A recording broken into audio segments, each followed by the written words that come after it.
প্রেগনেন্সির পরে আপনার কি পিঠে ব্যথা হয়?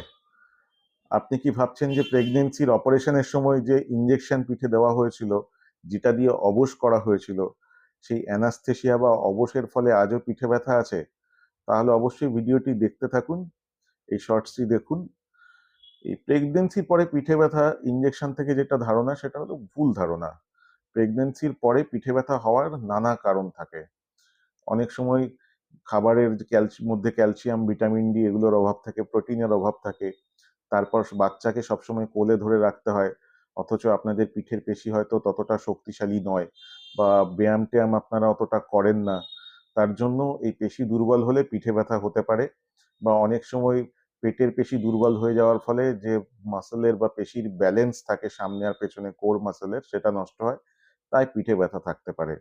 তাছাড়াও পিঠে ব্যথার আরো অনেক কারণ আছে প্রেগন্যান্সির পরবর্তী সময়ে। আর জানার জন্য পুরো ভিডিওটি দেখুন। এই ভিডিও শর্টসের নিচে যে লিঙ্কটা আছে, সেই লিঙ্কটাই ক্লিক করুন, তাহলে পুরো ভিডিওটা দেখতে পাবেন। তাহলে আপনারা ক্লিয়ার হবেন যে প্রেগন্যান্সির সময় বা পরে পিঠে ব্যথার কারণ আর কিভাবে মুক্তি পাবেন। সাথে থাকুন, চ্যানেলটা সাবস্ক্রাইব করতে ভুলবেন না।